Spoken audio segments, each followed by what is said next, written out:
एक और problem start करते हैं और ये इफ़ एंड एल्स की ही है।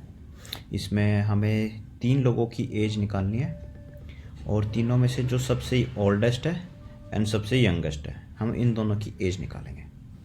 तो हम अपना कोड लिखना स्टार्ट करते हैं। इसमें हम एक नई क्लास बनाएंगे और इसमें हम लिखेंगे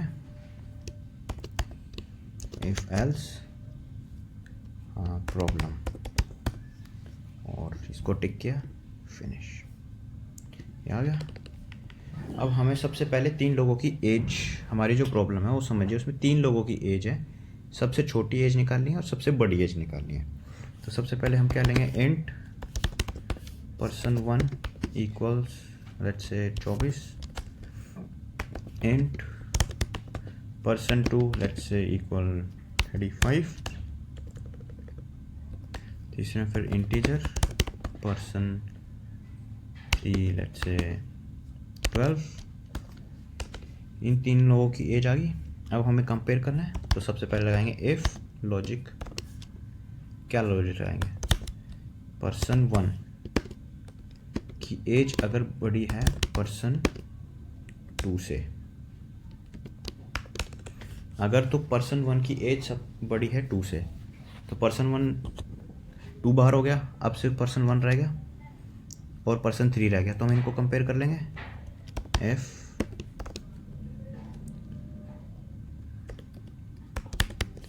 पर्सन 1 की एज अब पर्सन 3 से बड़ी है। नेस्टेड इफ आ गया। बेसिकली ये example of nested if else का है। नेस्टेड का मतलब होता है इफ एल्स के अंदर एक और इफ एल्स। ठीक है, जैसे यहाँ पे इफ है, इसके अंदर एक और इफ आ गया। पर्सन 1 की एज हमने पर्सन 2 के साथ कंपेयर करी। अगर पर्सन 1 बड़ा है पर्सन 2 से, तो 2 बाहर हो गया, अब सिर्फ 1 और 3 रह गए।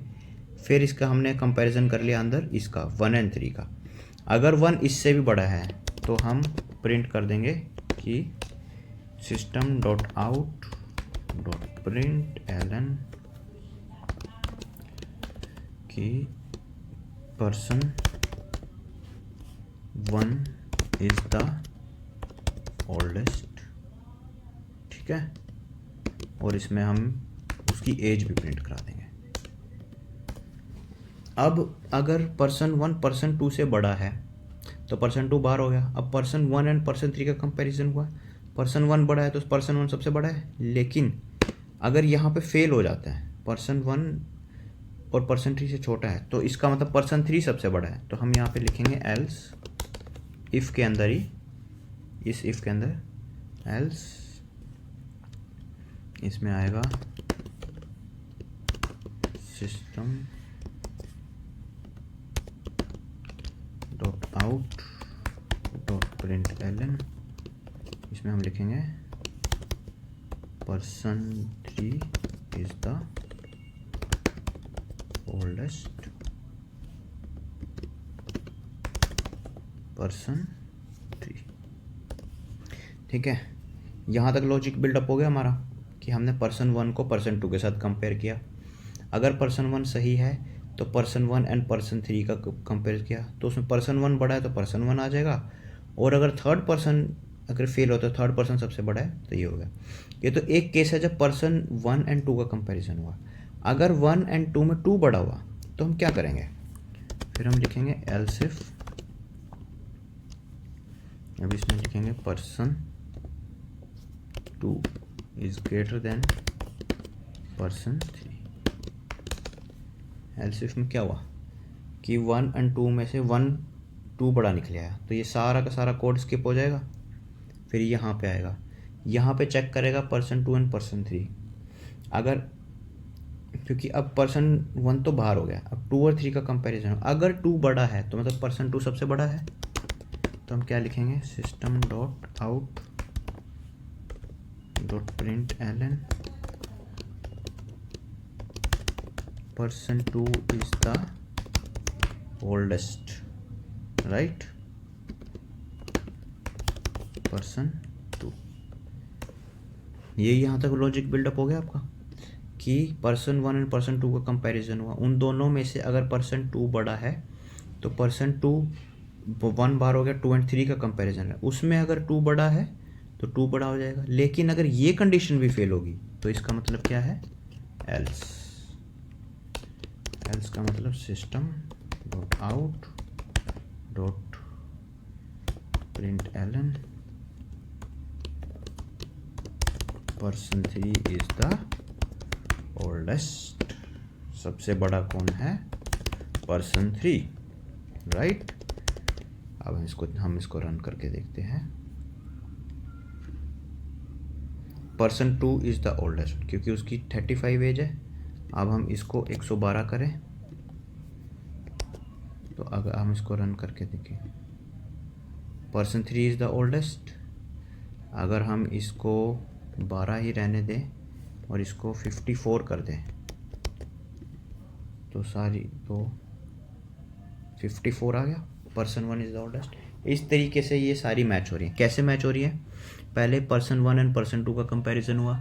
ये लॉजिक आपको बेसिकली, लॉजिक जो होता है ना वो आपके माइंड में बनता है कि मैं 3 लोगों की एज को कैसे कंपेयर करूँगा, कि उसमें से मैं पहले फर्स्ट एंड सेकंड का कंपेयर करूँगा, फिर उसमें से कुछ आउटकम मिलेंगे तो उसके बेसिस पे मैं आगे क्या डिसीजन लूँगा। So basically if else if या इफ़ के अंदर नेस्टेड इफ एल्स, इनका मतलब यही है कि आपका जो लॉजिक है कंपैरिजन का वो कैसे चल रहा है बेसिकली। लेकिन आपकी जो एनालिटिकल थिंकिंग है, आप किस तरीके से सोच सकते हो, लॉजिक कैसे बिल्डअप कर सकते हो, वो तो आपके दिमाग ने सोचना है। फिर उसको कोडिंग के थ्रू किस तरीके से लिखना है, उसमें ये हेल्प होती है हमारी। लेकिन आप ये जो पूरा लॉजिक बनाया मैंने, ये आपको अपने माइंड से ही बनाना पड़ेगा and it comes with the practice. और जो कोडिंग है इस पे अगर आपको हाथ साफ करना है तो मैं हमेशा सजेस्ट करूँगा कि मेरी वीडियोस को देख के आप सीधा कोड मत लिखिए, इसको पेन कॉपी उठाइए, हाथ से लिखिए ये सारा कोड। जब एक बार आप हाथ से बना लेंगे ना, उसके बाद लिखना स्टार्ट कीजिए। बिकॉज आज आप सीख रहे हो, 1 हफ्ते के बाद 2 हफ्ते के बाद आपसे कि आप ये लाइन भी भूल जाओगे कि स्टार्टिंग में एक वेरिएबल को डिफाइन कैसे करते हैं जावा में, ये पब्लिक स्टैटिक वॉइड मीन ये क्या चीज़ होती है, सब भूल जाओगे आप।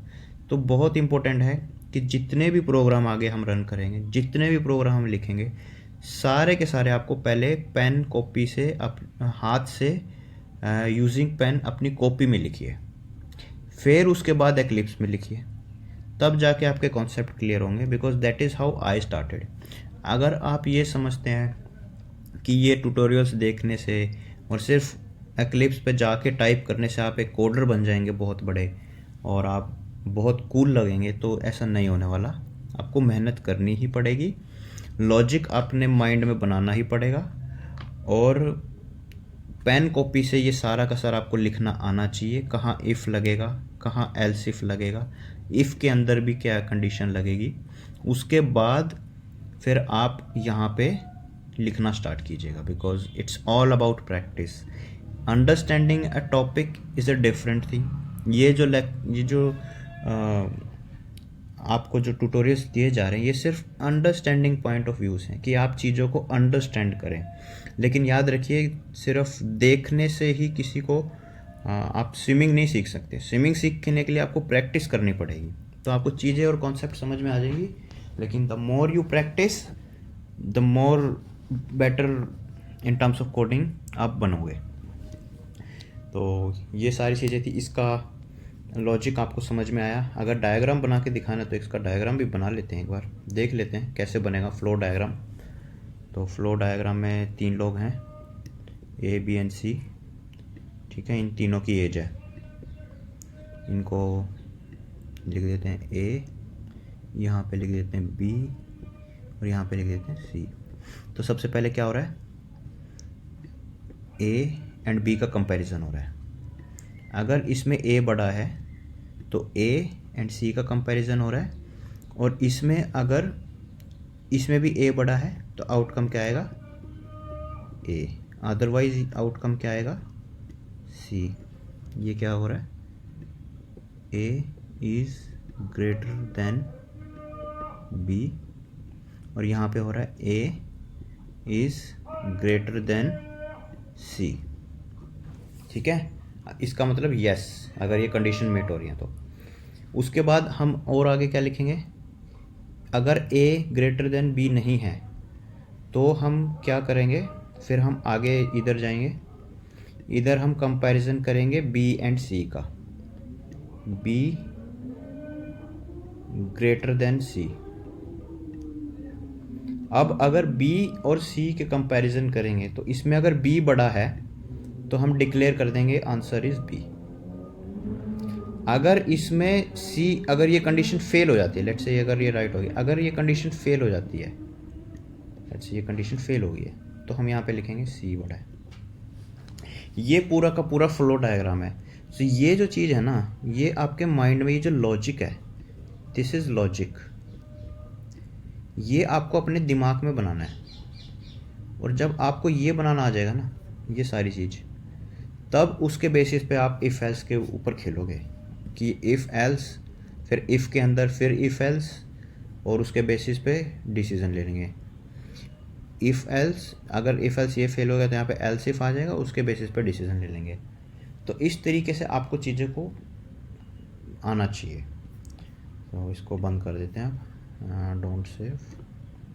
ठीक है, अब ऐसे ही दूसरी क्या है, फाइंड द यंगेस्ट वन। ये हमने क्या किया, ओल्डेस्ट वन। अब हम फिर से नया लॉजिक लगाते हैं यहाँ पे नीचे, हम यहाँ पे लिखते हैं फाइंड द यंगेस्ट वन। ये था फाइंड द ओल्डेस्ट वन। इस सारे को कोड को हम कमेंट कर देते हैं, क्योंकि हम अभी आगे कमेंट करने के लिए क्या करेंगे, हम इसको पूरे को सिलेक्ट करेंगे एंड कमांड, और ये ऐड कर देंगे। सिलेक्ट करके कमांड एंड स्लैश दबाना आपको। ये मैक के शॉर्टकट हैं, विंडोज़ में आप फिगर आउट कीजिए कि किस तरीके से रहता है। या फिर इसका एक शॉर्टकट और है, कमांड से कीजिए आप, यहाँ पे स्लैश स्टार दबाइए और यहाँ पे स्टार स्लैश दबाइए, इससे ये सारा कोड कमेंट हो जाएगा। ये दो चीज़ें क्या होती है, पूरे का पूरे एक ब्लॉक को कमेंट करना है ना। अब जैसे डबल स्लैश यूज़ करोगे तो एक लाइन कमेंट होती है, अगर स्लैश एंड स्टार करोगे तो इसके आगे का सारा कोड, स्टार का मतलब होता है ऑल, तो मतलब सारा कोड नीचे का कमेंट हो जाएगा जहाँ तक आपने करना है, स्टार एंड ये। चलिए अब हम आगे इसको यंगेस्ट का कोड लिखते हैं कि हम यंगेस्ट कैसे फिगर आउट कर सकते हैं जो सबसे छोटी एज का है। तो इसमें हम लिखेंगे इफ पर्सन 1, अगर पर्सन 1 की एज छोटी है पर्सन 2 से, राइट। क्या बोल रहे हैं, अच्छा पर्सन 1 भी छोटा है, ठीक है। ये कह रहा है कि पर्सन 1 की एज अब छोटी है, पर्सन 1 छोटा है 2 से, तो मतलब 2 बार हो गया यूज़ केस से, अब 1 एंड 3 रह गया। हम फिर से वही चीज़ लिखेंगे, इफ पर्सन 1 की एज छोटी है 3 से, तो इसका मतलब क्या है, पर्सन 1 सबसे छोटा है। System dot out dot println, इसमें हम क्या लिखेंगे, पर्सन 1 इज द यंगेस्ट, ठीक है। और इसमें थोड़ा सा फिर इसमें उसकी एज भी दे देंगे पर्सन। अगर ये कंडीशन मैच नहीं हो रही है कि मतलब पर्सन 1 पर्सन 2 से तो छोटा है लेकिन पर्सन 1 पर्सन 3 से छोटा नहीं है, तो इसका मतलब पर्सन 3 सबसे छोटा है। एल्स इसमें लिखेंगे system dot out dot println person 3 is the youngest, ठीक है। पर्सन 3, ये पर्सन 3 की एज होगी कम। अब पर्सन 1 ये वाला ब्लॉक, अच्छा ये यहाँ तक है, ठीक है। इसको अब क्या बोल रहा है ये कि इस ब्लॉक में, ये ब्लॉक बोल रहा है पर्सन 1 सबसे बड़ा है, सबसे छोटा है, तो पर्सन 2 बाहर हो गया, फिर 1 और 3 का कंपैरिजन हुआ। अगर उसमें 1 सबसे छोटा है तो 1 आ जाएगा, और अगर फेल होता है तो 3 सबसे छोटा है। अगर पर्सन 1 एंड पर्सन 2 में 2 छोटा है, फिर हम क्या लिखेंगे, एल्स इफ, अब 2 एंड 3 रह गया, person 2 is less than person 3। इसका मतलब पर्सन 2 सबसे छोटा है।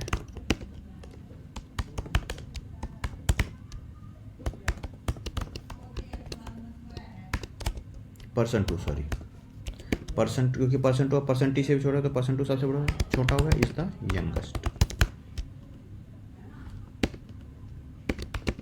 इसमें लिखेंगे पर्सन 2। अब क्या हुआ, पर्सन 1 एंड पर्सन 2 का कंपैरिजन हुआ, जिसमें पर्सन 2 छोटा निकले आया, तो आगे जाने की ज़रूरत नहीं है, ये कंडीशन फेल होगी। फिर यहाँ पे आया, इसमें पर्सन 2 एंड पर्सन 3 का कंपैरिजन हुआ, जिसमें पर्सन 2 अगर छोटा निकले आया तो पर्सन 2 सबसे छोटा हो गया कंपैरिजन। लेकिन अगर ये कंडीशन भी फेल होगी तो इसका मतलब क्या हुआ, person 3 is the youngest one, right.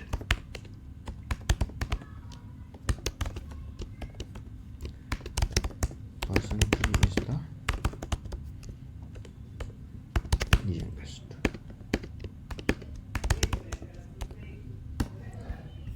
ठीक है, अब हम इसको रन करके देखते हैं। पर्सन 3 इज द यंगेस्ट, क्यों, क्योंकि उसकी एज छोटी है। अब हम पर्सन 3 को तो 112 कर देते हैं, तो पर्सन 2 यंगेस्ट हो जाएगा, पर्सन 2 इज द यंगेस्ट। अब हम इसकी एज कर देते हैं लेट अस सपोज 14 साल, तो पर्सन 1 सबसे छोटा हो जाएगा, राइट। Easy and simple.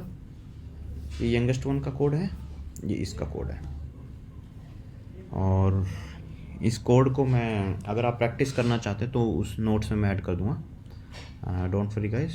सो अभी के लिए इतना ही, एंड आगे नेक्स्ट में हम स्विच स्टेटमेंट को पढ़ेंगे।